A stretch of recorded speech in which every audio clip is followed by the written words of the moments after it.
This week, the Stogie of the Week for today's show will be the Avo Improvisation 30 Years cigar that Joe and I are smoking right now. We'll give you an assessment a little bit about that cigar. Then we'll talk about our Stogies of the Week. After that, we're going to bring on George Rico from Gran Habano. So stay tuned for all that and more on this edition of the Stogie Geeks Show.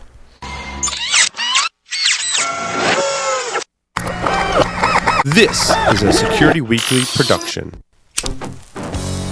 Broadcasting live from G-Unit Studios in Rhode Island, it's the show where cigars burn slow, ashes fall fast, and cocktails flow steady. It's the Stogie Geek Show. Welcome, everyone, to the Stogie Geek Show. Joe and I are already silly. Oh, yeah. Joe Hozempa, a.k.a. Joe Hollywood, is here with me in studio. I'm fired up. Havana Cigar Club, located in Warwick, Rhode Island, is a great place to enjoy a drink and a cigar. Stogie Geeks listeners can find a $5 off coupon on our website by clicking the HCC logo. Welcome, everyone, to the Stogie Geeks Show. That's right, we're here today talking about all things cigars. I'm here with Mr. Joe Hollywood. What's going on, my friend? How are ya? Weeks flying by. Is this your second week here? Second full week. Second full week. Yep. Wow. Yep. Week 2 in the books. You enjoying it so far? Oh, yeah. It's a fun time. It's awesome. It's awesome. Time, definitely. We got a great Stogie of the Week. Actually, we were just commenting during the break, like, I don't know. It's light. It's very light. It's very light. It's lighter than I expected, actually. And this is the Avo Improvisation 30 Years, which was slated for release in March of this year and hit retailer shelves. So I picked a couple up for the show. This is a 7.5 by 50. Do you know what other Avo cigar is also a 7.5 by 50 double Corona? The original improvisation. Quite Maybe? possibly. Was that the same size? I don't know. I'm really just... There was an original in the Avo Classic covers. Yeah, I expected... I've had the one of the originals that came back. There's actually a local shop that actually sells them. Yeah. And... you know, I expected this to have a... I'm waiting for it to Can we kick turn in. Joe up a little bit? I'm having trouble hearing Joe. Is that better? No, I can't hear you. Can we turn Joe up? Turn Joe up, please. Turn him up a couple notches. So I looked at this and I was like, oh, it's an Avo Classic number 3, because of course that's a 7.5 by 50, and I knew... No, I didn't really know that until I read it on the internet, but... It is an Avo Classic number 3 that has the same exact size, 7.5 by 50. And the double Corona, you don't see a lot of double Coronas being released, which is kind of interesting. I mean, it's kind of like someone took a Churchill and just like cranked it up a little bit. It's a little bit, yeah. So the price was set at $16 per cigar. Is going to be 2,400 boxes of 25 cigars. How many cigars is that, Joe? Never mind, don't do math. It's dangerous. So this adorns an Ecuadorian Marin wrapper, Dominican binder, and fillers, and very light is my initial assessment. Extremely light is my initial assessment. I'm hoping that it kicks in the next 15 minutes or so. Yeah, like I would light this up very first thing in the morning. Yeah, this is really like lighter than I expected. I have to like struggle to even get flavor on the retro. Yeah. Yep. What else? What was the Avo Classic covers that also had this cigar? It was the initial. Hold on, I had it up here and I lost it. Hold on. So this is part of their 2018 releases, which also include an Avo Maduro, which I have right here actually.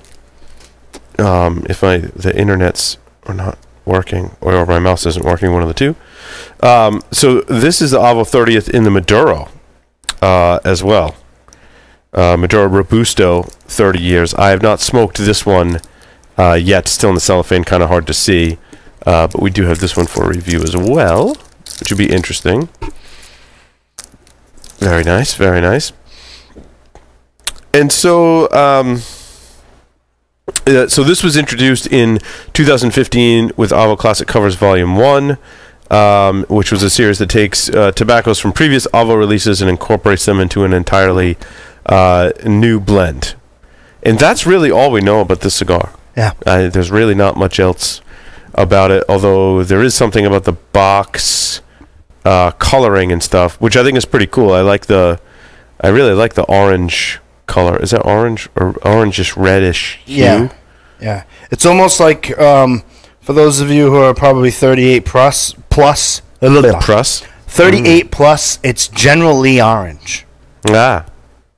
Yes. The box is an impressive, and the improvisation, the box just before Avo Senior had passed, when that box was out, it's generally orange, gorgeous box. I need to take a sip of coffee. It says the box features a pattern made to mimic the signature straw hat of Avo Ovation. There you go. Yeah, in addition to the orange bar that runs across the top, the top box is made to mimic the texture of the hat. I don't have the box. But anyway, that's this cigar. And again, it's if you like light cigars, this one's for you. This one is for you if you like light at $16 though. I mean, I'm going to talk about some light cigars that I got at bargain basement pricing. Sure. Yeah. It probably not as smooth as this one, although I was hoping for more in the flavor department so far, to be honest with you. Yeah, it's extremely light. Let's start with that. The retrohale. I mean, you have to really struggle to even get anything on there's not even a hint of sweetness or anything. It's tasty. Yeah, it's tasty. It's balanced, but it's not even remotely strong compared to some of the other stuff that they've made. I expected it to be a little bit. Yeah, because Avo makes light cigars, but they're full of flavor. Yeah. I expected it to be more flavorful. I agree. That's where I'm at. We're on the same page so far. But hopefully it'll kick in. Do you want to start with, speaking of bargain basements, you want to start with bargain basement? Sure. Cigars? So I don't know all that much about this cigar. I am on a search for where it's made. Hopefully if we talk about it, maybe someone can tell us what factory it's made out of. I believe these are made exclusively for Holtz out in Pennsylvania. They're in Pennsylvania, right? And this is the Argyle Habano. And this is a short filler cigar. And I wanted to see, like, when you spend about $1 and change on a cigar, people said they were good. I haven't had much luck with bundled cigars. This was a bundle that you can get 20 cigars for around $22 and $22.95, I think. So, a little over $1 a stick. And it is short filler, which means, they're going to be like a little squishy, especially down at the end, when you get towards the end of smoking it. So, because it is short filler, they've got kind of a different consistency. Like right here, I can feel it's kind of soft.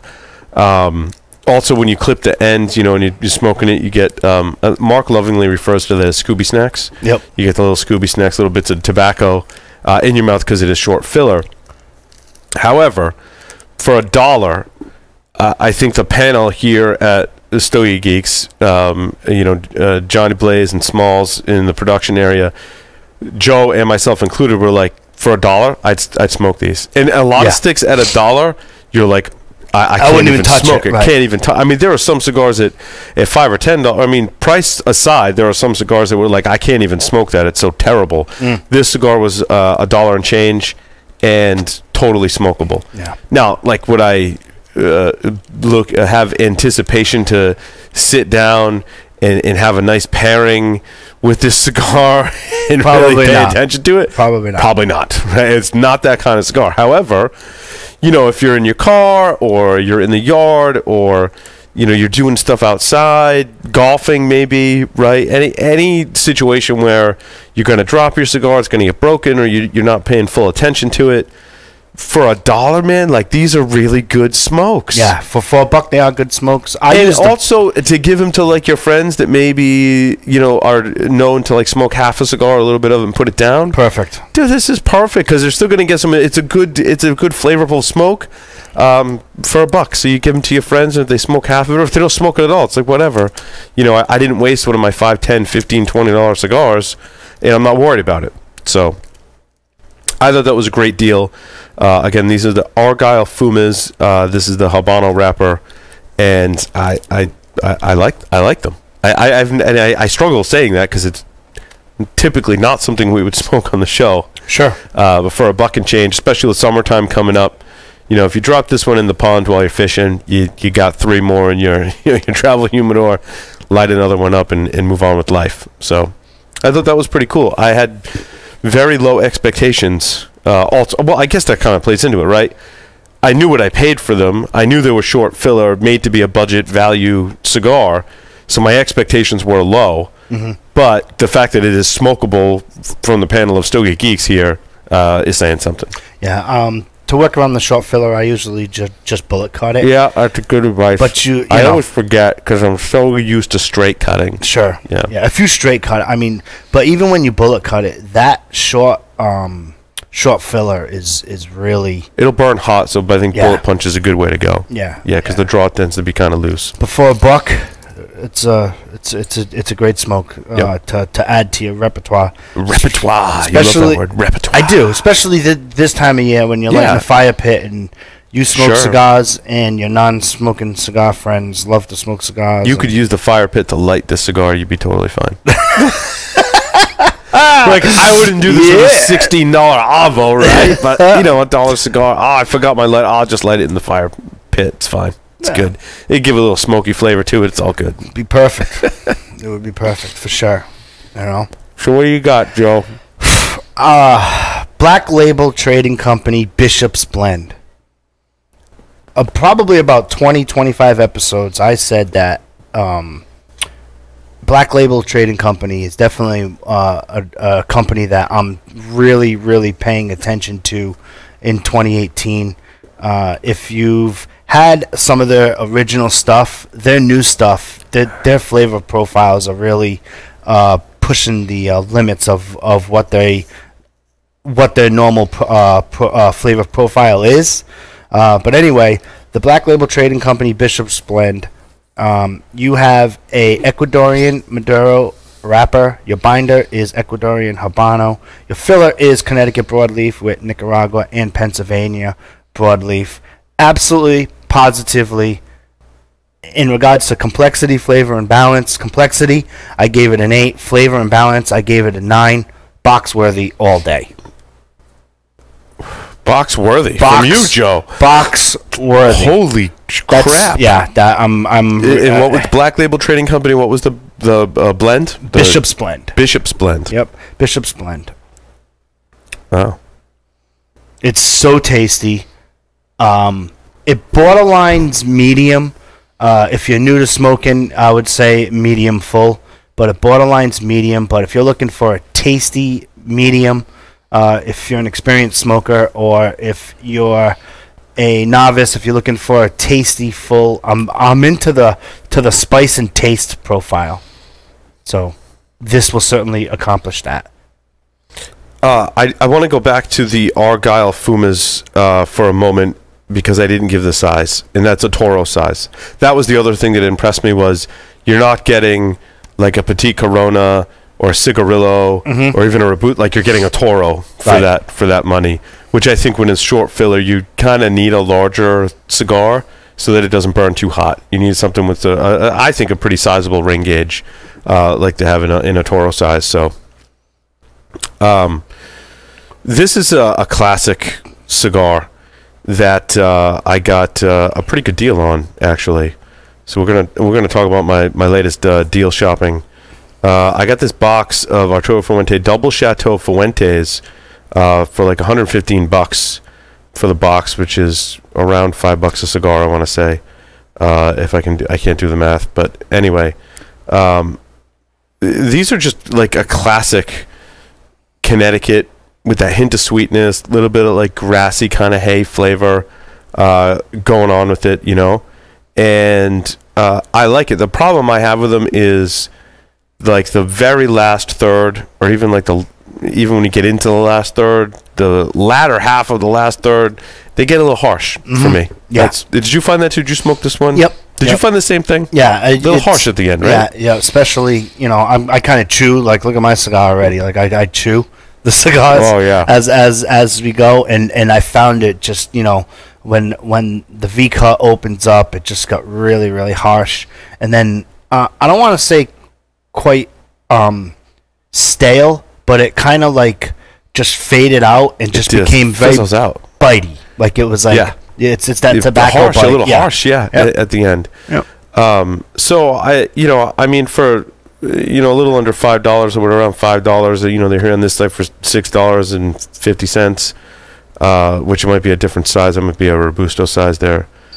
No, this is a Toro size. So, I think it's good. I probably would rank this a $5 if I already bought a box, so I mean that was just me. But in the assessment of the cigar, this would be a $5 for me, right? And I think if you can get them on a deal, when it gets down to that final third, you just pitch it and move on with life.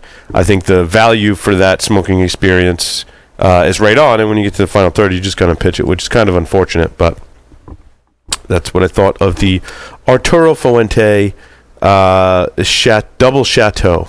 Chateau Series Double Chateau. Natural. This is a natural. Nice presentation in the box, though. This one has that plastic insert where each cigar has its own individual thing. Get a nice cedar sleeve on all of them with a nice green-colored footband. So the presentation's classic Fuente. Nice presentation, but that's the assessment. What else you got, Joe? EP Carrillo Encore. I guess that's a new one that had came out over in March when we had the interview with Ernesto. Complexity, I gave it an 8. Flavor, I gave it a 7. Balance, I gave it an 8. Wrapper binder filler is all Nicaraguan. It's available in 4 different sizes. For a Nicaraguan cigar, I found it to be pretty just... It wasn't strong at all for Nicaraguan cigar. I was kind of shocked, and it was dropping the ball today. I had one of these on for display. Anyway, everyone knows what these look like. Okay, sorry. The EP Carrillo Encore, like I said, wrapper binder filler is all Nicaraguan. It's available in 4 different sizes. I gave it a $5. I don't know if it needs to rest. I found for compared to their other stuff, I'm kind of addicted to the taste. Like on the short run 2015s by EP Carrillo, sure, or the 13s. Who isn't? And for this stick, it's available in 10 count boxes. Like I said, it's 4 different sizes. If you see one, give it a $5. But I'm quite sure that I'll be getting email joe@stogiegeeks.com of people who hear otherwise, because people are asking me, have you tried it yet? And I was like, yeah, I tried it. I was like, it's all right. They're like, are you serious? I was like, yeah, I'm serious. If you have feedback for the show, it's joe@stogiegeeks.com. Send it all there. I also smoked an EP Carrillo New Wave Connecticut Brillantes, which is the Robusto size, which is a good little smoke. I think it packs a little more punch than some of the other larger sizes in the New Wave line. I definitely got these. This is a 5x50 Robusto, and I definitely got these on sale online as well. I think they're good. Like I said, it's got a little more flavor and punch to them than some of the other sizes. I would call this a $5. It's not my favorite size. I much prefer the Toro, even the 60 ring, and larger sizes in the New Wave line, and not so much the Robusto. And everyone knows I'm an EP Carrillo fan, so but this is not my favorite size. But time-wise, if I've got time for a Robusto and I'm craving an EP Carrillo Connecticut, this is a good go-to, and it's a $5. It's a $5. Back to you, Joe. That was quick. I know. I'm sorry. That's okay. Choo-choo. Liga Privada Unico Series Velvet Rat.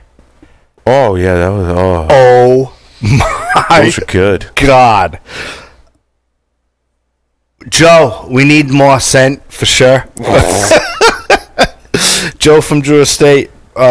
Dear Drew Estate, we love the Velvet Rat. Completely Some happen to make their way back to us somehow. Yeah, absolutely. We will smoke them. Complexity, I gave it an 8. Flavor and balance, I gave it a 10. Your wrapper is a Connecticut broadleaf. Binder is a Brazilian Malta Fina. Mata Fina. Malta Fina. Not Malta. Malta's a place, right? It's a place. Is that in Yeah, Portugal? it's a place. Is that in Portugal? I think so. Yeah. I think so. I'm bad. Don't ask me geography or math questions or history questions on the show. Ask questions about cigars. I'm good. Are there cigars in Malta? Computer security. Not that I know of. I've never heard of Malta cigars. Malta. We talked about Puerto Rican cigars last time. Yeah, Puerto Rican week, cigars. Right? They're good. I don't think I've had a Puerto Rican cigar. Well, what are we saying? They don't make them. Anyway, talk about your Malta. I mean, Mata Fina. Your Malta Fina. My Brazilian Mata Fina. And the filler is a Honduran, Nicaraguan, size 6 1/4 by 46. It's a Lonsdale. Let me tell you something. Find these, get these, fight Chuck Norris. Incredible, incredible cigar.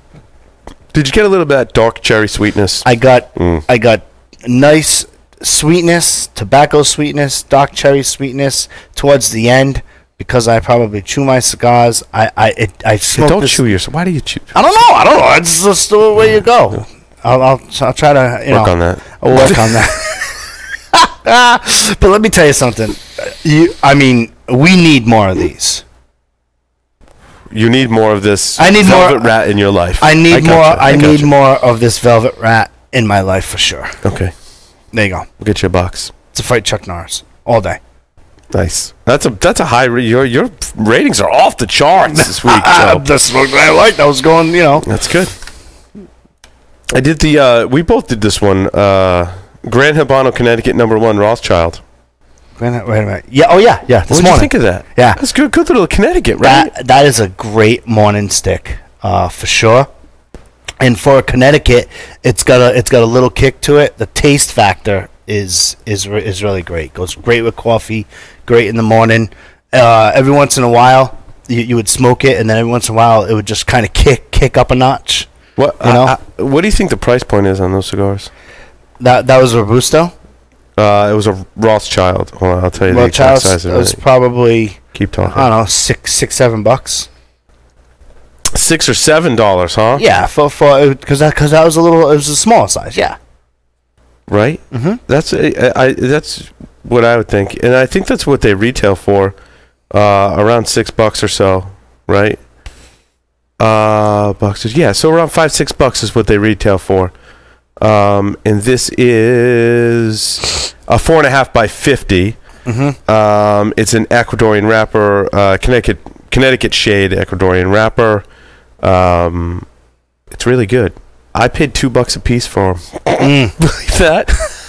They come in bundles of 25, and the bundle was $50. That's pretty impressive, right? I'm all over that deal. Right? Yeah. You got to jump on that deal. Mm-hmm. I think at that price they're bundle worthy for me, box worthy, yep. Bundle worthy. In my opinion, certainly at that price, I'd even pay the $5 for them and still call them box worthy, dude. Yeah, we're not going to tell you on air where they are, but if you want the link, you can email joeh@stogiegeeks.com. Yeah, I don't think it's really a huge secret where I do some of my shopping. Well, sometimes I'm, worried about giving some people love. It's true. It's like when you watch TV and the person's shirt or bottle or whatever is blurred out. Yep. That's right. That's what we're doing. But this is a great little smoke. And again, I got these in a bundle. Mm-hmm. The one I'm looking at now is in a box. So it's a perfect morning smoke. Perfect little morning smoke with coffee.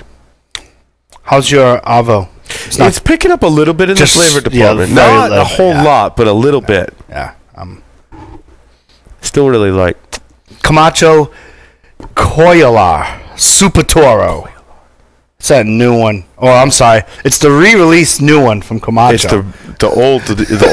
It's the old new one. It's the old new one from Camacho. Had it, complexity 6, flavor and balance. How do you spell that? K. Jeepers Grow. Coyolar. Camacho Coilar Super Toro. Coilar. I guarantee we're saying that wrong. But I don't have any. You think so? I don't have any suggestions. I don't know how else you would say that.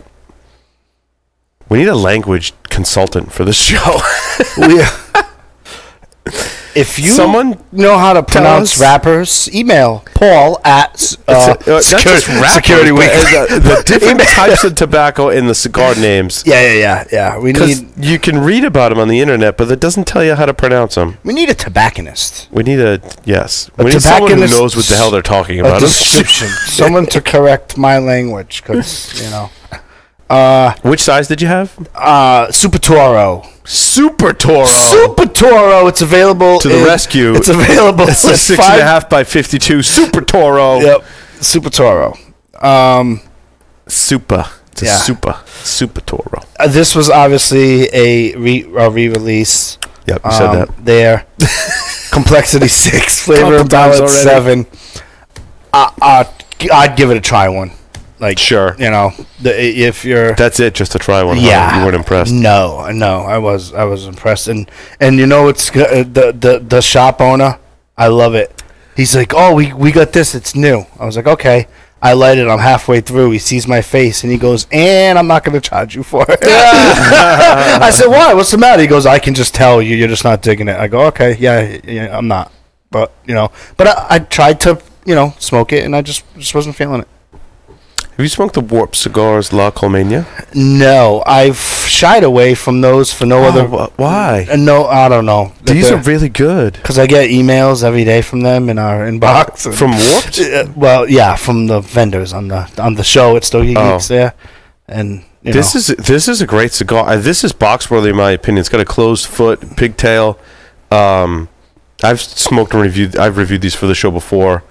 And I really like them. I think this is a great morning smoke. I think you would like this as a morning smoke because, you know, this size especially, I think really brings out the flavors, and it's got some good amount of strength to it for a Connecticut, and really kind of let you know it's there. So why don't you give that one a shot, Joe? Okay. I really like them. I think they're fantastic. I get like a Cuban-esque kind of now, not now, a Cuban-esque kind of profile. Now, one that I think you would. So those are box worthy in my opinion. I'm going to go buy a box of those La Colmenas. The complexity, the richness of the tobacco is above and beyond a lot of the other kind of lighter morning smokes that I have. So that's going to be. I kind of put that right up there with the what's the one from Tatuaje, the lighter Connecticut. Negociant. I smoked through my whole. Did I smoke through my whole damn box of Negociant? Yeah. I did. If not, did I already? You might have had some help. That box wasn't that old. You might have had wasn't some that old. You were smoking my Negociant. I said, that's fine. I don't care. I remember the episode. Well, it was the movie episode. I had uphill probably like 3 episodes in a row. Dude, those things were off the charts, right? They're awesome. Yeah, awesome. The Colmena is pretty close to that. Pretty close. Okay. Not quite. Mm-hmm. Negociant, I think I would put a slight edge over that one. Okay. But I'd put them in a similar kind of category. Like you like Connecticut's, but you want something a little different, but not too over the top, you know, in strength. To me, Negociant and La Colmena are my choices in that category. Now, also from Warp Cigars is the Corto. This is the Corto. This one's got some punch, man. Let me tell you, this one is... a little flavor bomb, and it's got a good amount of strength to it. It's got a nice earthy flavor profile coupled with a little bit of spice. I'll make myself want to just light this up and smoke it now. It's so good. I'm going to give this one to you to smoke as well because I've reviewed that one. Those are awesome as well. That is also box worthy for me. That is a great after dinner, later in the evening. Like, that's a great smoke. Okay. I'm in love with Warp Cigars. I really am. I think they do some really, really nice. They've got a nice line. It's different. I don't think it's priced ridiculous, and they smoke great. It's got a good profile to all their various blends. So it's got my seal of approval. I like it. Final stick I have for today is the Crux Guild. I had the Toro Extra Marblehead. That is the size. That's a 6.5 by 52. Wrapper is Ecuadorian Habano. Binder and filler is Nicaraguan. Complexity 7. Flavor and balance, I gave it an 8. Gave it a box split. Nice. Yeah, it's a good stick. You know, the Crux Guild. I did have the Robusto a couple of weeks ago. Well, I'd say a couple of weeks ago. It had to be at least a couple of months ago, actually. I did have the Robusto, and I gave that a box split as well. I was actually shocked at how even though that there were two different sizes, like the Robusto obviously 5x50, and the Toro Extra Marblehead 6.5x52, kind of smoked the same for sure, but definitely a box split. If you're into the Crux brand and blends, maybe box split with a friend, but check them out. Awesome. What else you been smoking? That's pretty much it. I mean, I've been, I brought some of my cigars now that I'm here every day, but good stuff. What else is going on while I look something up? What else is going? Yeah. Well, later on, the second segment, we are going to interview George Rico from Gran Habano Cigars. He's going to let us know what's going on in the world of Gran Habano. They're one of those cigar companies that's been around forever.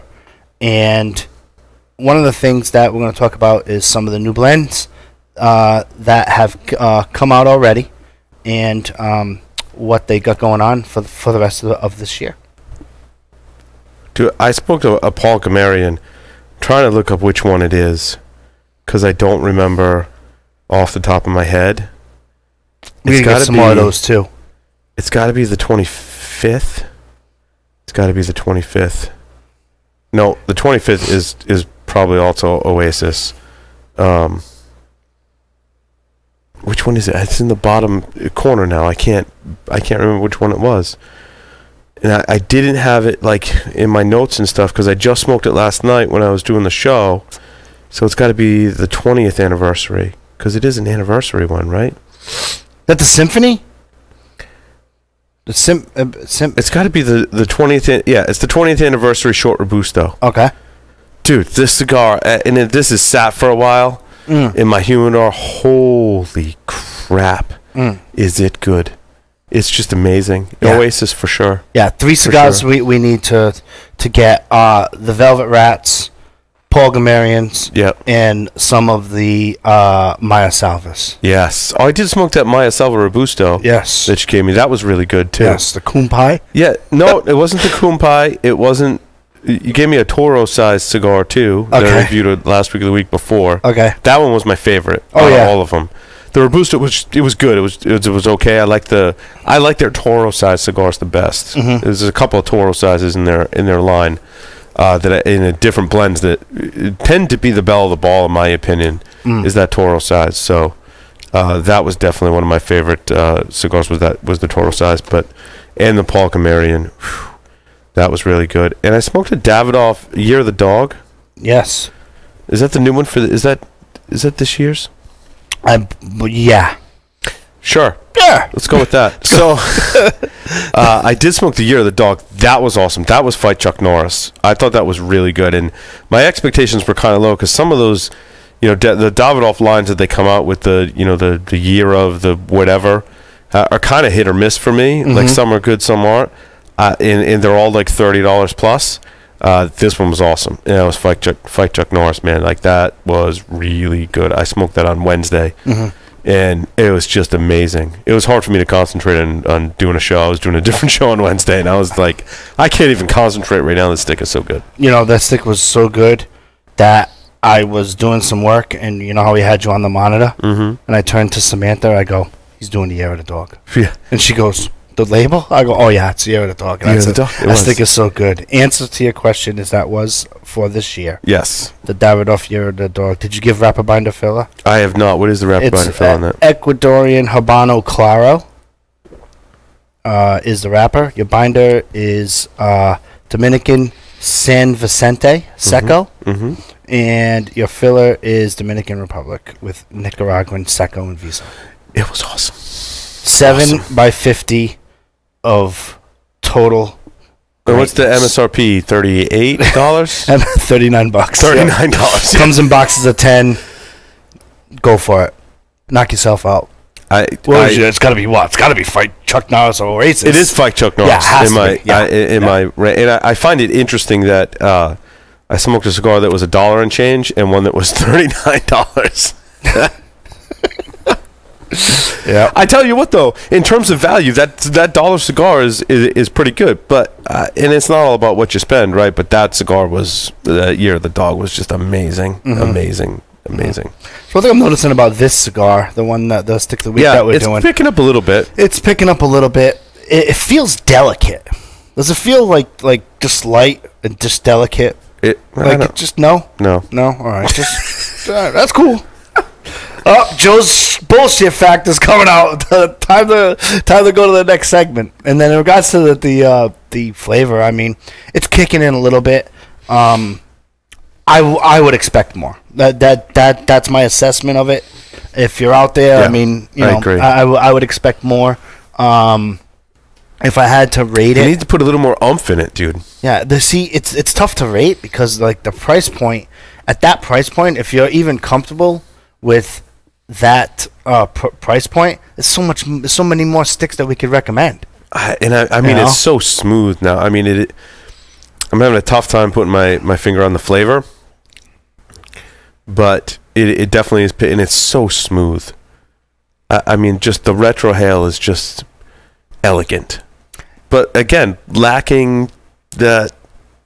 Like, there's nothing for me to sink my teeth into, right? Yeah, it is smooth. It's got great smoke, but it's just kind of great smoke production. Yeah, perfect. But burn, within draw, the taste construction, and smoke profile, production is like 10 out of 10 in all categories. Right, but within the taste profile, I mean, dare I use the word? It's just flat. Yeah, it's just flat. I mean, that's just my assessment. As far as there's a little natural tobacco sweetness, like a natural tobacco flavor with like maybe a hint of sweetness on the retrohale. Yeah, I mean, that's what I'm getting now. But I had to get a little more than halfway through. Yeah, to the beginning of it was like almost non-existent. Yeah, it was kind of like Griffin's, like a Griffin's Connecticut, like what's it called? A little more milder than Griffin's for sure. Yeah. The Griffin's Nicaragua is the one that you like. Yeah, I know the regular Griffins. The regular Griffins, I think, are very airy. They're on sale this week too. Are they? Mm-hmm. Oh, the Nicaraguans again. They're always on sale. I don't know why. Like, I think we're the only ones that freaking smoke them, dude. Because every shop I go into too are like, yeah, we're closing those out, or like I'm like the only one buying them. I'm like, why is that? Why am I the only? Joe and I are like the only ones that are on this Griffin's Nicaraguans kick, dude. I smoked the Robusto this morning. It was freaking awesome. I love having them at my disposal. Like, just kicking around. God, I'm gonna try. They're freaking awesome. It's just like that hint of grassiness. Mm-hmm. That grassy flavor is there, and it's just a hint. And I think that's why people don't like it. Because I think they're thinking Nicaraguan, and when they light it up, it doesn't taste like a traditional Nicaraguan at all because it's got that grassy component in there, which is like a little herbally. They're awesome. It's so smooth. I love it. Well, that's it, I guess. That's like everything I smoked this week. I think we did a good job of running through everything I smoked. Starting Monday, you should start writing them down. I need to get better. It's tough to get used to I'm still getting used to the switch from Monday to Friday. Yes. In your repertoire and trying to do that because I usually spend Saturday or Sunday prepping and figuring out what I'm going to at least talk about. Right. And then kind of organizing that thought. I mean, at least 8-10 hours of work right there. Yeah. Right. Yeah. Right. Prep. Well, that concludes this segment. Thanks, everyone, for tuning in. We'll see you on the interview, which is coming up next with George Rico. Stay tuned.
This week, episode 274, volume 2, we are interviewing George Rico from Gran Habano Cigars. George Rico from Gran Habano Cigars. George comes from a rich line of tradition and history of Gran Habano Cigars. George, welcome to the show. How are you? Thank you for having me on the show. I'm very happy to be part of the show. Oh, thank you. Thank you. Is this your first Stogie Geek interview? I didn't, with 274 episodes, I did not have a chance to search for you in our database, and I had to provide a picture. By the way, you have got to go to wiki.stogiegeeks.com and check out George's feature profile picture. I think it's super awesome. Thank you. Appreciate it. I'm actually hurt you didn't have me before. It wasn't my choice, right? It wasn't by choice, no. So, welcome to Stogie Geeks. You've been around for a while. Gran Habano's been around for a while. They're one of those brands that definitely come in and out of the show whenever we find some of the hidden gems. I have a few that I specifically want to talk about that I personally like, and then we'll get into what you personally like. But tell us about the history of Gran Habano and you and your position and your family history and what you guys are up to today. Well, I appreciate it. I'm actually President and CEO of Gran Habano Cigars. I do manage the distribution here, and the company was started back in 1998. It's a family-run business. My father and myself originally started, and I'm actually fourth-generation cigar maker. Actually, farmer would be third-generation cigar maker here in the States. My father and I started the business. Yeah, that's awesome. That's awesome. Yep. What you got going on over there? You got some new blends. You got the Zulu blend. Is that came about over the course of the past year, correct? Yeah, the Zulu came out about 2 years ago. Okay. Incarnation of the new Zulu, which was the Zulu and the white and the black. Prior to that, we had sort of a blue and red box. We worked with a different artist and a charity always to participate in a good cause, and that was the new Zulu. The artist was actually adopted from an orphanage in Colombia, and we contributed some of the proceeds to the orphanage when we did that. The artist was named Maspas. You can look him out there. It's at Maspas on Instagram. And it's a great product. It's a great project. It's one of my favorite blends. We have a Connecticut and a Habano. The Habano is more of a medium body. The Connecticut is mild to medium, but it's a great tasting smoke, and that's what I'm smoking right now, actually. So I hope you guys look for it. Yeah, absolutely. How's Are there certain sectors that do a little bit better? Obviously, South Florida is probably a hot spot for you. But other than kind of close to your headquarters, what are some of the hot spots? Would it be Atlanta or would it be Texas or what? Well, we do really well across the country. I mean, for the most part, the Northeast, Texas, of course, and California, we do really well with our core line. Most of the Corona number 5 in the original, and then the Maduro version, and then we do a lot of Connecticut's in my Gran Habano number 1, the Habano number 3. So in the core lines nationwide, we do really well, and then there are certain states that do really well with some of my core boutique versions of what I do, like the SDK line. That's really the focus of the project with the SDK, is to try to create something that not everyone has, and it's been really strong in the Northeast, Texas as well, and then in the Midwest as well. Mm-hmm. Take us through the STK line. Well, the STK line it's a project that started. It stands for Save the Kids and also Stay True Kid. Mm-hmm. That's the project that I developed about 8 years ago, and really it's sort of to release 2 lines every year, which focus on something that's limited production, on quality, uniqueness, something that's not goes away from the traditional Gran Habano packaging, even though that sort of is a little different as well, with the red colorful boxes, the green. I've always been focused on making the packaging stand out, and that's what allows me to do in the SDK. It stands for Stay True Kid. So is there a messaging behind that? Are you speaking to telling people to stay true to their roots, or Yeah, I mean, when I got in the industry, there was a great friend of mine who was also a rep in Florida, and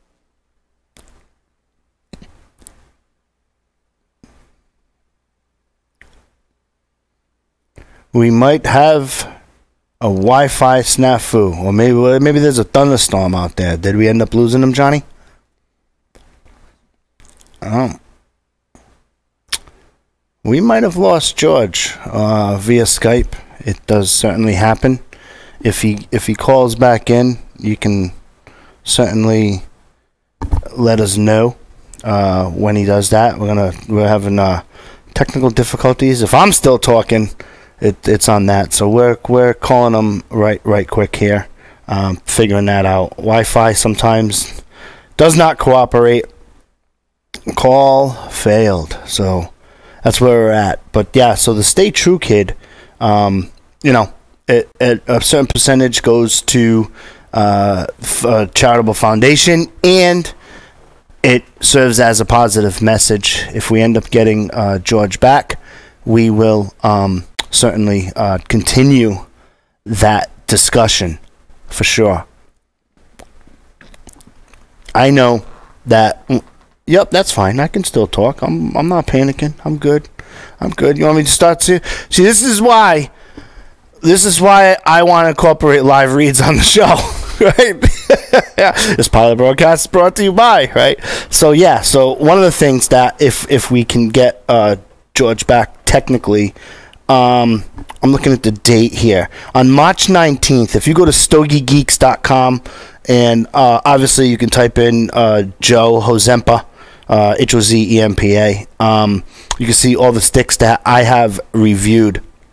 And certainly months before this interview was even scheduled, I had the opportunity to have the Gran Habano number 5 Limitada 2011 Maduro. So I've actually was at a shop, came across this stick, and I was like, I'll give it a shot, right? Had a chance to have this stick, and if you look at my notes and what I specifically said about this stick, well, first of all, if you follow me, I gave it a box worthy. So, I'm not too sure if George is familiar with the Stogie Geeks rating system. We will certainly get into that. I'm also not too sure if he's familiar with my ratings of that. But I gave it a box worthy, and that was one of those sticks. I mean, it's a little stick. It's only a 5x52. Sticks out. Wrapper is Nicaraguan. Binder is Nicaraguan. The filler is from Costa Rica. Complexity, flavor, and balance, I gave it in straight 8s. It's an awesome stick. It's available in 5 different sizes, and I've actually had 3 of the 5 sizes, and let me tell you, it's an awesome stick. And if you go to your local retailer, chances are, if they've had them in on the shelf, there most likely would be a little bit of age on them for sure, and you will not be disappointed with this stick. Like I said, it starts off, first of all, according to my notes at the time, it was the strongest blend that is in the Gran Habano profile. If we get George back on, I am going to ask him if that assessment is right from there, or if they're coming out with something stronger and stuff like that. He was going to get into what they got going on around and after and post IPCPR. And also, what I got is basically it delivered notes of cream, chocolate, espresso with, and this is what I noticed, very stronger salty component, which I thoroughly fell in love with the stick. It's very consistent all the way throughout the profile. It didn't change. Smoked it all the way to the nub. So just let you know that I gave that the number 5 Limitada 2011 Maduro by Gran Habano. I gave that a box worthy. Am I still filling up time, or are we going to... Okay, is nothing yet. So something must have happened either with his computer or some South Florida weather out there. I know they were expecting some stuff. Maybe they had to power something out. You're a tech guy, right? Production crew. No, wait a minute. If they had a power outage, that blows the router, and there goes Skype, right? Right. So that's where we're at. So yeah. So if we ever get George back, for sure, we are going to go forth from there.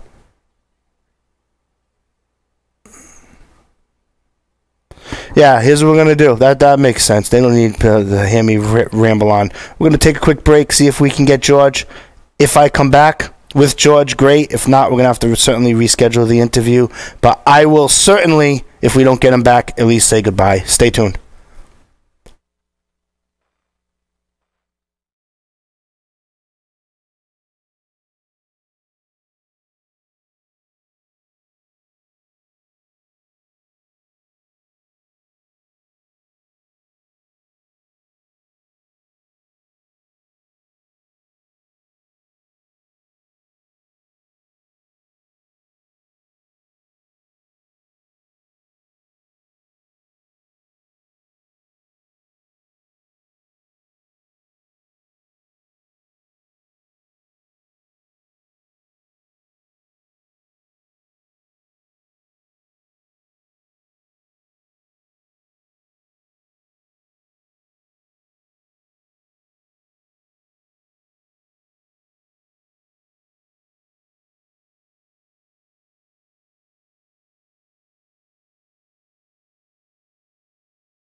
This week, episode 274 of Stogie Geeks Volume 2 right here. We are interviewing George Rico from Gran Habano Cigars. George comes from a rich tradition of family history. We're going to talk about that family history. We're going to talk about his role and position at Gran Habano and what's going on, and hopefully he'll give us a couple of teasers as to what's new. George, welcome to the program. How are you? Thank you. Thank you for having me. Oh, yeah. Yeah. This is one of those segments I probably should have grabbed a Toro instead of a Robusto, right? Anyway, George, right now, I'm actually doing the Connecticut number 1 by Gran Habano. It's a story. Is this a staple within your lineup? Because let me tell you something. For a Connecticut, it starts off. It's a Connecticut. It's creamy, but every once in a while, you get nuances of something slightly stronger. And I don't want to say bitey, just something stronger, and you're like, "Ooh, wow, that's a pleasant surprise." It's a great stick.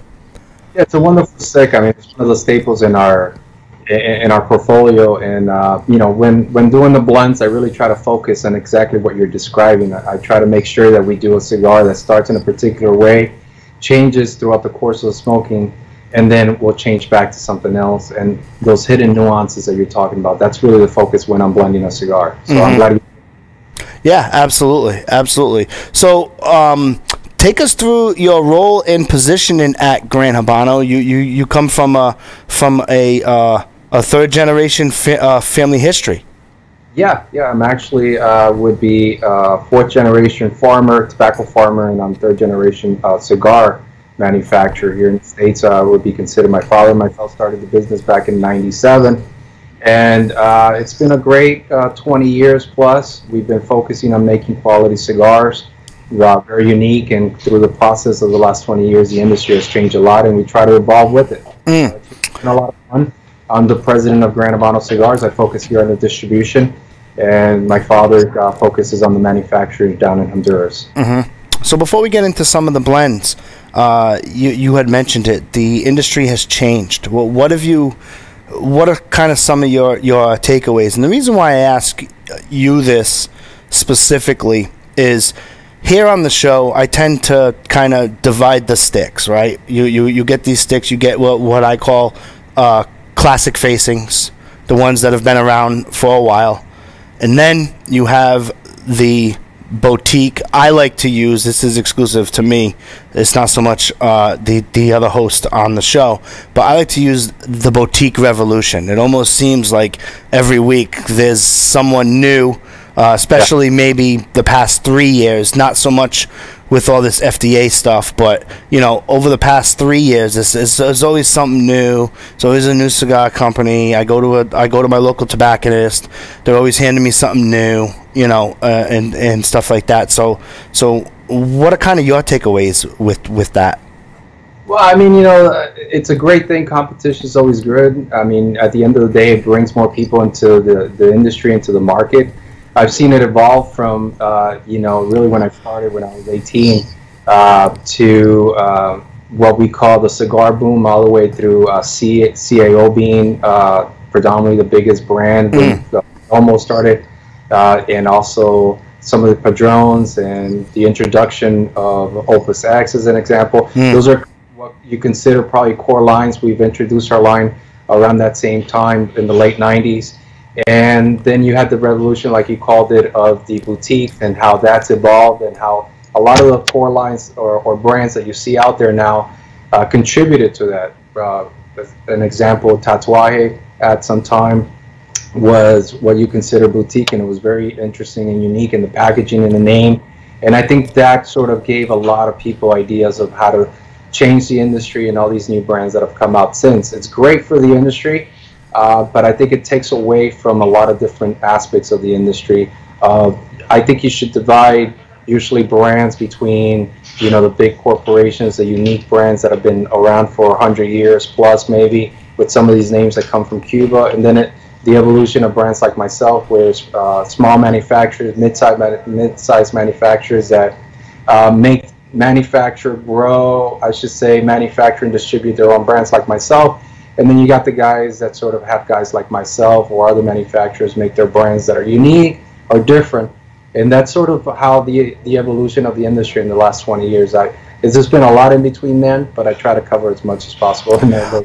Oh yeah, absolutely. I mean, I remember when like CAO was the hipsters on the block, if you will, and Drew was around, but it was certainly not what Drew is today, right? Yeah. And I remember when Rocky Patel in the decade post Indian Tobacco, Rocky Patel boutique, right? I mean, let's face it. I remember when it's like, well, Rocky Patel, like, well, what is that? Oh, it's a cigar named after Rocky Patel. Who's Rocky Patel, right? And then now you can't walk into any cigar establishment and not know who Rocky Patel is, right? And then you have the Christophs that come along, and then you have the Tuaje, Viaje, and here in the Northeast kind of launched at the same time, Tatuaje seemed here in the Northeast to gather most of that market share, most of the buzz and the hype, and Viaje was in the background. Christoph comes in along the same times, of the decade, and then the CAOs, the Griffins, the Monte Cristos, the Monte Cristo Platinums, the La Paranagas, dare I say Altadis, Gran Habano, you kind of like it's kind of like a horse race, right? It's like especially what I find out is that the consumers love the boutiques, right? And the boutiques came at a pretty interesting time because when you have social media, right, which is a huge factor. Whenever we get a boutique company on, we always talk about the impact of social media.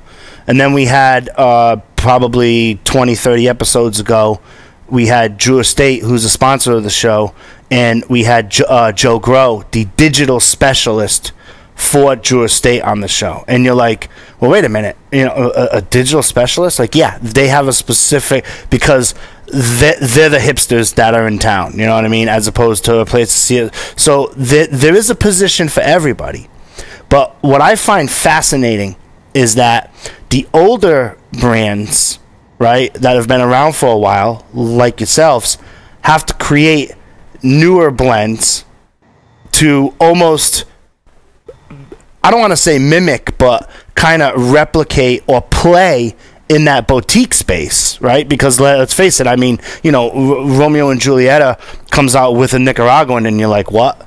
Avo comes out with a Nicaraguan. So obviously what I'm saying is correct when you have brands like that trying to do that. And then you have the boutiques on the other side who are trying to be like you guys and trying to really get bigger.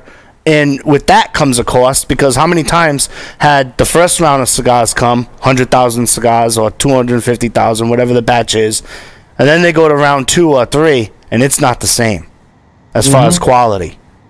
So it's so it's like, do you want a faster horse, or do you want more market share, or so it's kind of like now what I find from doing all these interviews week after week. That's the conversation that we have now. So when we get someone like yourself, it's not so much wrapper binder filler. It's market position. These are our hot spots. So how is that frustrating for you?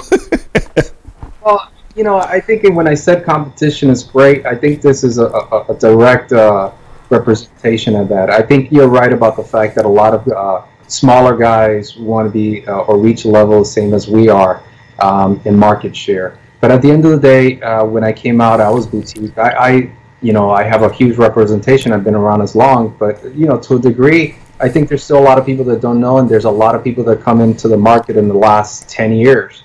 The evolution of the market in the last 10 years has changed 2 to 3 times, especially with the micro boutiques and the boutiques and a lot of the different brands. And you're right. I mean, the bigger guys sort of want to play in that market where They create boutique lines that are unique to specific markets, trying to make them appealing to the consumer.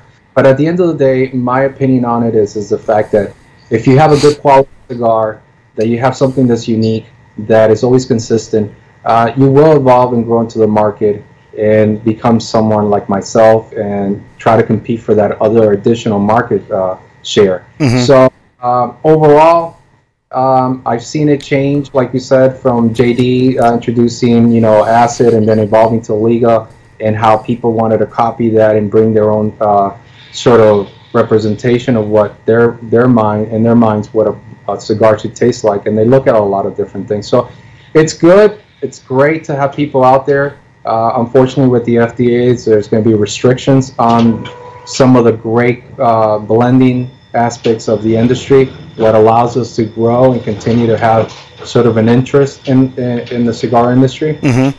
Hopefully those things will change. We'll see what happens in the future. But overall, I mean, with Gran Habanos, we've been here for quite some time, and we have plenty of blends that we created over the years that I think a lot of people in the industry have, or the consumer base has not tried or haven't tried or weren't around at that time in the last 10, 15 years. So we'll have unique things for them to try. Yeah, absolutely. And I think, like I said, you as one of the classic staples like yourself, you have to focus on something extremely different than the boutiques. And so our conversations, from my perspective, what's important to them is not so much what's important for a company like yours. When you talk about building a loyal fan base, market share, trying to push for newer, innovative products. I mean, let's face it, you kind of can't stick around with just the regular roast sticks for too long. And what I found fascinating is it's been like that till about 2 years ago. Like I said, when Avo started going with the Nicaraguans, and then Romeo and Julieta, and I'm like, wow, they're really, it really says that the boutiques are here to stay. And I think that with the birth of social media coming in at that time, it's played a big factor, for sure. I think you're right about that. I mean, social media has played a big factor in making in guys like yourself. I mean, I got to tell you, when I started out, the only outlet for communicating to the consumers was Herfer's Paradise. It was a blog site many years ago. Sure. And it evolved into different blogs, and guys like yourself have really sort of given the industry another tier to be able to have a sort of a brand conscious setting. So it's unique. Yeah, I think they're here to stay, and hopefully they do stay, because with competition, with what guys that are innovative and different, many guys get set in their ways, and the consumer might get frustrated. Where a lot of these different ideas come into the market, it gives me ideas, and it makes me evolve as well. So it's always good. Mm-hmm. Yeah, competition is good. I mean, it brings more awareness to the industry, and it doesn't just apply to cigars. Recently, I always try to compare the cigar industry to what's going on the outside world, because sometimes, in our world, we know the players and we know what we got to do, and there you go. But if you take like the toy industry, Toys R Us and Babies R Us forming their exit plan has built more of an awareness of, hey, we need a distribution outlet for toys, right? People are still going to have kids, and where do you buy toys? And the same thing like with the music industry. So it's all good, and it's very refreshing to hear your stance on the competition. Let's get back to you. Take us through. I want to talk a little bit about the Stay True Kid, and I want to talk a little bit about the Zulu. I want to take some time and talk about what I like from you guys. So whichever one you want to talk about first, go for it. Well, the SDK line, that's sort of the focus on what we were discussing, is sort of guys like myself trying to be innovative and being creative. Mm-hmm. that's sort of the focus on blending, the aspect of creating very unique cigars that have a lot of flavor. I have in my head this formula that I always work with when I'm blending cigars, which is a 3-3-3 formula, which I'm not going to go and tell you guys. It's very complicated, but it's a way for me to evolve into creating a line. And with the SDK product, it's sort of where it allows me to be creative, someone that's that likes to do very unique blends and flavors within a cigar with the natural tobacco. It allows me to introduce 2 different lines every year. With the SDK, we've done the Zulu a couple of times. The recent one was the black and the white boxes, which are the Connecticut and Habano. Mm-hmm. And the Straight Tube Kid concept is basically something that allows me to stay focused on what I wanted to do when I got in the industry, and it's to be creative as much as possible. Mm-hmm. That's awesome. That's awesome. Yeah. And take us through the messaging and branding of, because obviously, you have to market the product. Take us through the how you came up with that Stay True Kid, if you can. Yeah, no problem. I mean, the SDK concept came about with the idea that we wanted to create, and I wanted to create a project where I could give back. Mm-hmm. And so Stay True Kid and SDK really also stand for Save the Kids. And a lot of the ideas that we've had is always to partner up with an artist for the packaging on the SDK, with the Zulus as an example, and we contribute to a charity. The latest one that I brought up, the black and the white Zulu, the artwork was done by an artist, which is Maspas. You can look him up on Instagram as Maspas. And he was actually adopted from an orphanage in Colombia, and some of the proceeds actually went towards the orphanage with the Zulu line. We've done that with the Zulu. And then also, we had a product that was the SDK, which was the American Puro, the Barracuda as an example. We also had another really unique SDK that came out a few years back that was the earlier version of the SDK line, which was the Opium. Sort of something very unique and different at the time. And we sort of try to focus on being creative with the SDK line. Awesome. That's awesome. And it's great that you give back too. I mean, as a business owner myself and entrepreneur, I really love I do stuff within the community up here as well, and it's really good to give back, for sure. So before we get to what I like to smoke, right? What do you like to smoke within your line? Well, I got to tell you, I love to smoke a lot of different cigars. I smoke outside of my line. And that's the next question. That's the next question. What do you like to smoke outside of your line? But let's stay inside for right now. Okay, great. So with my line, I really, and the Zulus I love. I mean, this is a cigar that I can smoke every day. For a lot of people that know me in the industry, I've always carried around Lanceros for the last 20 years. I love Lanceros. And Connecticut was the earlier, what was a bundle that I used to carry around and give to people, was the original Zulu and a Habano and a Connecticut. And so I love the Zulus, but if I like something stronger, I love my Corojo No. 5 Maduro, especially the smaller ring gauges. The true flavor stands out in my brand in the smaller ring gauges. It's sort of a focus on the balance of the wrapper, binder, and filler. What do you like to smoke outside of your line? I really love Dion's stuff. I mean, some of the stuff out there. I'm still a big fan of the, the MK? That's a great stick.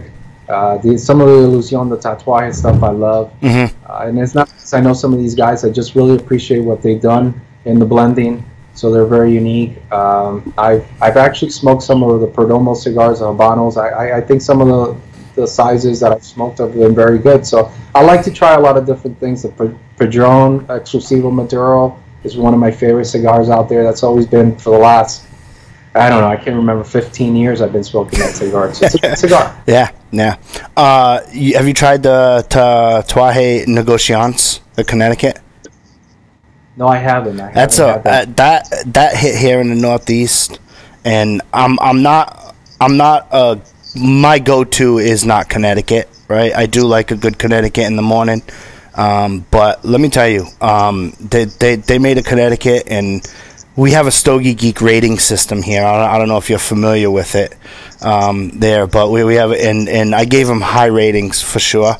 On March, hold on, let me check on March 19th of this year, I had the opportunity to review one of your sticks. Great. Right? So I posted it on our Stogie Geeks site. Just to give you an idea of the rating system, right? We have lawn mulch, right? You know, you could crumple it up and put it in your garden, right? We have angler, meaning if you're on a boat, we have try one. We have fiver, meaning that we would buy 5. We have box split. Box split is another rating. Box split with a friend. Box worthy, fight Chuck Norris, and Oasis, right? So obviously the higher ratings would be a box worthy, fight Chuck Norris, or Oasis. And so pre-organizing this interview, I had the opportunity to have the Gran Habano No. 5 Limitada 2011 Maduro. Excellent. I hope it was a Chuck Norris. At least He's like, oh crap, right? Because if you've watched the show, I really, some of the listeners are like, you really thought that was a fiver, that, and they go back and forth and everything. Let me tell you something. First of all, I had the Robusto, it was a 5x52, right? Complexity, flavor, and balance, scale of 1 to 10, I gave it straight 8s, right? Awesome stick. I gave it a box worthy, okay? And from my experience with this, is this the strongest of your line in your profile? Because it's certainly the strongest that I've been exposed to so far. Yeah, actually, it would be at this point considered the strongest cigar. Yeah. In my line, the Corojo No. 5 Maduro is definitely a very delicious smoke. I mean, I think it evolves. The wrappers are very unique. It was formed in 2011. Mm-hmm. Whereas opposed to my Reserva, and that's one of the little things that I want to make sure that I bring out there. The caveat with that is that the Reservas are usually made that particular year, so we have Reservas from 08 all the way to 11. But the Maduro was actually a farm in 2011, and it's a sun-grown Nicaraguan, but it's very unique. It's a San Andreas seed sun-grown in Nicaragua, which would made that cigar with the same filler and binder just extremely tasty. And in the smaller ring gauges, I love it. So I'm glad that's it. Completely, you have our address, right? Yeah. Completely love that stick. Here's what I got from it. It delivered notes of cream, chocolate espresso, and what I noticed towards the middle and back end, awesome salty sweetness. Is that what you were going for? That is sort of what I was going for. Yeah. I was really going for like a dark bitter chocolate finish. Yeah. Originally, and that was sort of what I was trying to do with that cigar. Yes. Yeah, I completely and I don't know who does your sales here in the Northeast. I'm not trying to get anybody in trouble, right? But they don't have them here in the Northeast, and I'm like, why don't shops have these? Because first of all, what?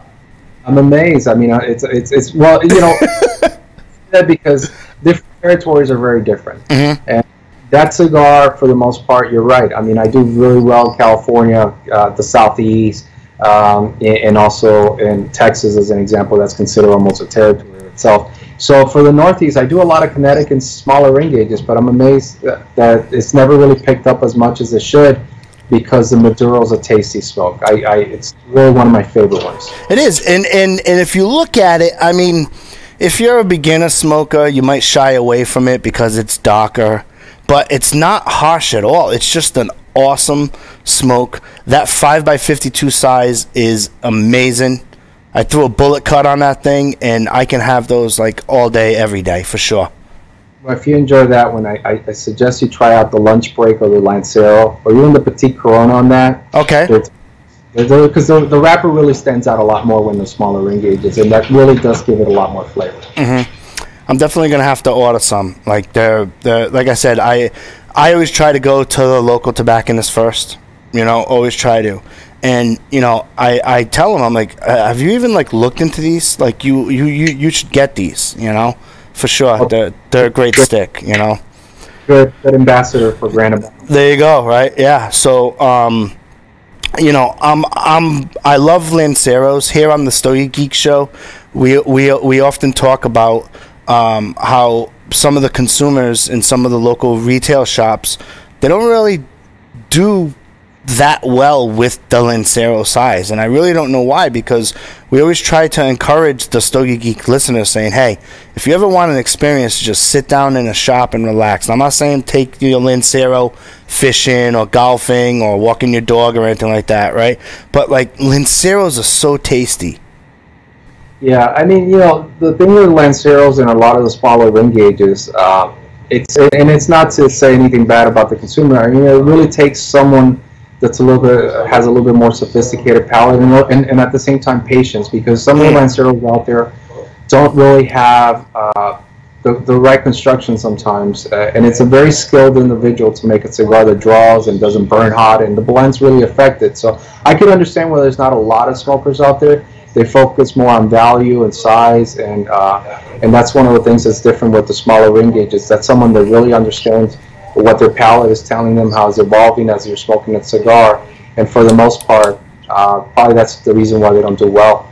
Yeah, and it's not just you. It's amazing. We always see them on the shelf, and I always try to grab a Lancero, especially if I have time to, you know, not do computer work in the shop and really enjoy, you know, talking to a friend, or, you know, having coffee or a tasty beverage or something like that, for sure. Yeah. You know, your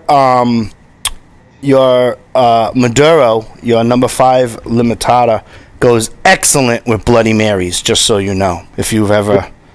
I'm not a big fan of Bloody Marys. It goes. Yeah, we actually do some pairings here on the show for some episodes, and you know what goes with this, and everybody always says Scotch whiskey, but I like, you know. Actually, for that one, and it's not to put a plug, but my favorite is the Zacapa. It's a rum. Oh, Ron Zacapa, yeah. Yeah, so the 28-year-old was actually what I was drinking when I was trying to pair that with.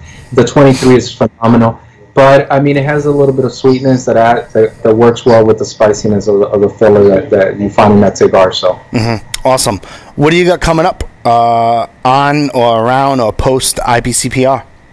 All right, well, we're working on a couple projects. One of them is sort of a re-evolution of the Connecticut, believe it or not. I think it's a project that I'm going to release for the show. We'll have some samples at our booth, and it's going to be everything that we're working on is going to be released after the show. We'll have it at the show, but it's a very unique cigar, and it's a project that I've been working on for some time. It's the Connecticut, and it's going to be called Blue and Green. Okay. So it's kind of unique, and it's a take on a Miles Davis song that I enjoy and love very much. And then we're also working on our reintroduction of the tube packaging in our Gran Habano's core line, and we are actually going to release the 2012 Reserva, the Corojo number 5. Many of you don't know what that is, but the Reserva is really something that's very unique and that I worked on for about close to 15 years now, developing this project. And it's been time consuming because we're actually aging the cigars the way it should be. So the Reserva project we take the 10% best leaves from our farms, from the production of the farms. We age them 7 to 8 years. We make the cigars in the particular year that you see on the box. So 2011, 2010s are the ones that we've done before. This is the 2012. And what we do is we age the cigar 3 to 4 years and release it. Sometimes we take longer, depending on if the cigars are ready, if we feel that they're ready. And they come out every month. A certain amount of production comes out every month, and that's what the Reserva project is. So if Corojo number 5 and you age it for 15 years, this is where you're going to be smoking from the 2012. Wow, that's awesome. That's awesome. Yep. What's the biggest lesson that you've learned in this line of work? Many. Give me 2. It's actually, it's only us. It's one of those things that you learn as you grow. When I started, I really didn't, something that was unique to me. I grew around tobacco, but you learn as you go sometimes. And the biggest lesson has probably been a little bit I'm very reserved, very private, and I think in order for the brand to have brand awareness, I've realized that I have to be more focused on being on social media and things like that, and traveling and doing events, which I enjoy, meeting people and communicating with them. So that's kind of one of the things that I focused in the last couple of years to make sure that I'm more out there. And also, at the end of the day, the cigars that are good, if you're working with good materials, at the end of the day, that's what makes a great cigar. Don't let anybody tell you that a cigar is going to age well if the tobacco is bad. It always comes down to making sure that the tobacco is good. If you're rolling good cigars with good tobacco, you're always going to be in business. Yeah, that's good advice. That's good advice for sure. Are you coming to the Northeast anytime soon?